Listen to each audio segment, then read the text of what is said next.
wonderful people, it's your British buddy fatrick-swayze here, and I'm creating this video because this is just not okay. Therefore, I'm creating this video, which will be the first of a series of 3 fusion rifle tutorials. Through this, I hope to change this stat for the better, because I do not blame Bungie for this, as I personally believe they have made fusions far more viable in Rise of Iron. For me, it's just that people on the whole don't take the time to learn how to use them, or haven't properly been shown how. In this mini-series, I hope to show you the ins and outs of the fusion, and hopefully convince you to give them a try. The image you see in front of you shows a positive and negative chart that I've created for fusions, which I will explain now. The first positive of using a fusion is that you can easily lock down corridors and enclosed spaces. This leads to very good territory control on game modes such as Trials of Osiris or Skirmish, where you have to lock down small areas to perhaps prevent the shotgunner coming in. The next positive is moments of mapping, which refers to the fusion's ability, once you get a certain level of competence with it, to map people or kill them from a very long range. This is like hitting somebody with a shotgun, for instance, at a sniper range. Tying in with the first point about easily locking down enclosed spaces, using a fusion also means that you're killed by shotguns less, which can be a really big bonus to some people who are frustrated, particularly last meta, with being killed by the same matador over again, so using a fusion can provide a very nice alternative. Along with this, in my opinion, it's my belief that every team should have a fusion player, because of how strong fusions are in clutch and 1v3 situations. And particularly with the rise of sidearms during this current meta, it makes it very hard for somebody with a sniper or a shotgun to clutch up against them. However, with a fusion, you can stand a little bit further back from the out of sidearm range and still have mapping capabilities. As you saw from the stats before, not many people use fusion rifles, so this can lead to an element of surprise, particularly on shotgunners or sidearm players who think they could just rush. And finally, fusions can also force a primary game, particularly in game modes such as Trials of Osiris or Elimination, where people can become increasingly frustrated with getting killed whilst trying to run you down with a sidearm or a shotgun, and this can lead them to switch to their primary in order to kill you. This worked incredibly well for me in the previous meta, as I was very confident in winning engagements with the Clever Dragon. And on to the negatives. So the most obvious negative here is that a fusion rifle, after the first round, you're not going to have any special, or after you die you won't have any special. But I don't see this as such a big a negative, because other players, such as players using sniper rifles, have to deal with this, and shotgunners have to deal with this, and this can easily be countered by either just switching to a sidearm until special spawns, or just playing with your primary. Perhaps the biggest negative to using a fusion rifle is the steep learning curve that you have to go on. Unlike a shotgun, where you can just press L1 and R1 and you could get a kill, you have to learn how to charge perfectly with a fusion rifle, and this can be very hard for some to get used to. Also, if not used correctly, a fusion can be detrimental to your team, as if you don't play in and around your teammates, you risk attempting to perhaps one-man army the opposing team, and many of those engagements where you're there with a 1v3, you may not always win. Now that I've explained the positives and negatives of using a fusion rifle, we will move on to tutorial, where I will teach some of the core techniques of using a fusion rifle, such as aiming, pre-charging, and finding the bite point. Alright, so I'm here at Bountiful, ready to teach some of the fusion rifle techniques, and the first technique we're going to cover is aiming. I've heard a lot of different ways in which people aim the fusion rifle in Destiny, such as aiming down sights and shooting for the feet and letting the bolts spread upwards, or aiming down at somebody and holding the stick down. However, the best way I've found is to aim in at the last second once you've just about to fire, and this is because, say you've got a hunter using Shade Step, or a Titan using Twilight Garrison, or just any fast moving character. That means that if they're moving very quickly and you're ADSing, you're not going to be able to hit them maybe as often as you usually would, because if you look at me going here, moving up and down, That's moving a lot slower than me going like this, where I can move everywhere in just milliseconds. So, if I were to be aiming, I'd be pre-charging,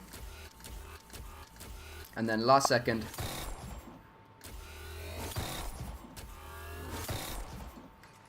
every time at the last second. However, this isn't going to get you those tight bolts, as you can see on the wall. They're not very tight. So the next technique is something I like to call the bite point, and it's on any fusion. Doesn't matter what fusion it is, every fusion will have a bite point, and this bite point is how much you have to pull down on the right analog stick to make the bolts tighten. The bolts need to be tightened, obviously, because you want those most consistent 4-bolt hits with the Saladins, or 5 bolts with another fusion, or just whatever fusion you want, really. So you want to be landing those 1-bolt hits because you don't want to be lining up for a second shot. So for each fusion, what I like to do is aim always for the body and just drag the bolts down depending on how much the stability is. Because for me, fusions, it doesn't matter what stability they are. What really matters is the range, because obviously a fusion is not hit scan, and so it takes time for the bolts to travel. Therefore, you want to be having as much range as possible, because the range increases the time, or decreases, sorry, the time it takes for you to hit your target. Therefore, I would say that stability does not really matter, because you can always find the right, like, muscle memory. Say you're on a sniper and you're trying to hit somebody in the head. Every different sniper is going to have a different point at which you drag across and hit them. And that's the same for fusions, basically, but with the bite point. So, like this Saladin's Vigil, if I'm aiming it like this, all the bolts are going to be spread up. However, if I aim in last second and I pull right down on the right joystick well enough to give me that bolt spread, it's going to be a lot tighter. Now look at that. That's definitely going to be hitting a 1-bolt kill. So if I switch to, say, another fusion, that's my Saladin's. It's got small bore, rangefinder. Heavy ammo if I say switch to an Each New Day, which has nearly the same stability as Saladin's, but it's got counterbalance.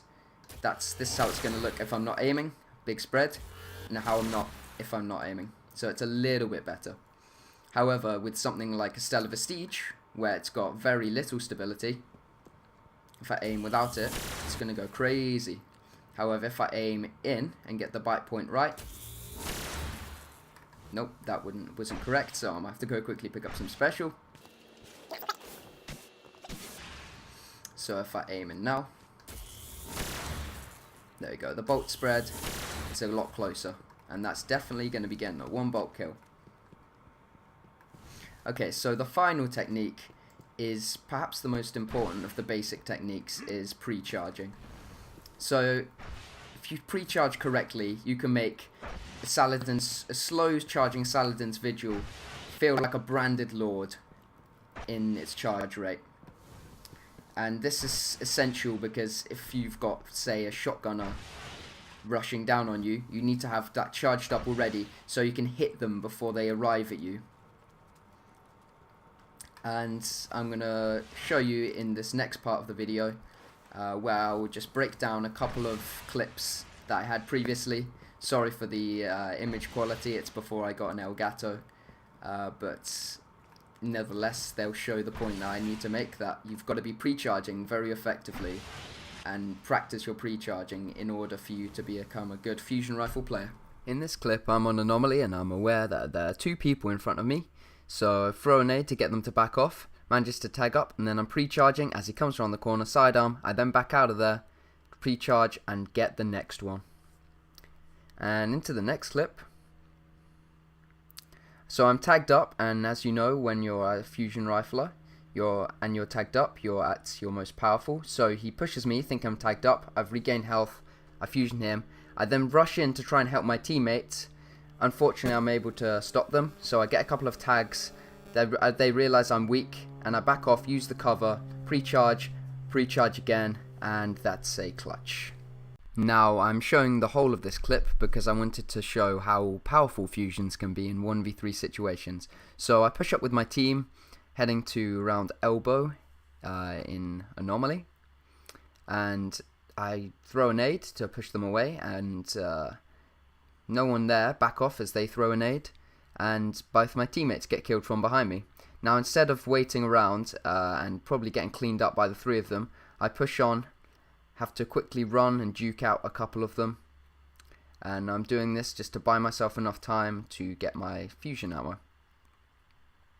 So at this point, as I'm coming around the corner, I ask my friends to call out to me, whether they're going to be around me or near me, and they're not.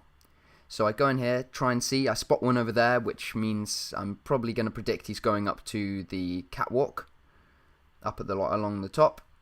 So I'm going to go and peek there first. He's there, but unfortunately he's already got tags on me. He knows where I am, so I'm going to have to back off. And with only 22 seconds left, I'm desperately searching around, trying to find one player which I can isolate and take out. And so I see on the radar, there's one person over there, looks to be by themselves. So I come through here, and catch him jumping up onto the balcony, and I'm able to take him out. Here, I'm lucky that guy's striking nade doesn't hit me, so I back away from that engagement, and I get tagged up, and again, he's going to push me because I'm weak, and I can just pick him off. Now for this one, I'm surprised I actually challenged this, but yeah, teammates call, I'm getting tagged up by smoke, but I go around the corner, pre-charging, and just let it go, and fortunately it's able to tag him up. No ammo left, so I Nova. And on to the final clip. This clearly shows that even if you don't win the round, the fusion can just be useful for getting a trade and making sure you don't go down a round. So both my teammates tagged up really early, unfortunately, so I'm going to have to back off, try and fight in a one-on-one engagement. However, they're all surrounding me. Managed to catch one, rushing off guard. The next one unfortunately doesn't get me, tries to melee, and then I jump backwards and finally get the last fusion off to trade. Thank you very much for watching. Sorry that the quality was a little bit lower than before, but I've taken most of those clips before I was able to get a capture card. If you could leave a like and subscribe, that would be absolutely amazing. And this has been your British buddy, fatrick-swayze. Have an amazing day.